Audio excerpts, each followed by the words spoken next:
લાલ ડુંગળી ખેડૂતોને રાતા પાણીએ રડાવવાનું ચાલુ રાખ્યું છે। ગોંડલ માર્કેટિંગ યાર્ડમાં ડુંગળીના ભાવ ન મળતા આખરે જગતના તાતની ધીરજ ખૂટી।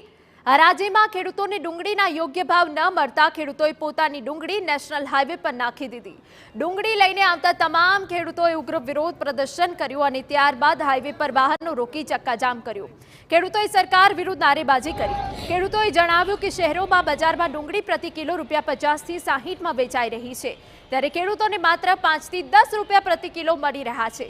સરકારની ખોટી નીતિના કારણે દલાલો અને કમિશન એજન્ટો કમાઈ રહ્યા હોવાનો આક્ષેપ ખેડૂતોએ કર્યો। ગોંડલ ડુંગળી યાર્ડમાં વેચવા આવ્યો છો તો અત્યારે 600 થી 700 ભાવ હતા, એ અત્યારે 200 થી 300 કરી નાખ્યા, બરોબર। તો ખેડૂતને આ કોઈ ભાવે પોહાય નહીં ભાઈ। ખેડૂત આત્મહત્યા કરવા તૈયાર છે પણ ડુંગળી વેચવા તૈયાર નથી। રોડ અમે બ્લોક કરવાના જ છીએ, અમે જેને જે કરવું હોય કરી લે।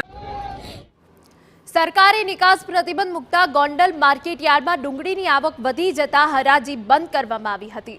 ગોંડલ માર્કેટ યાર્ડમાં 10 તારીખે ડુંગળીની આવક બંધ કરવામાં આવી હતી, જે બાદ 13 તારીખે એટલે કે ગત રાત્રે આવક શરૂ કરી હતી।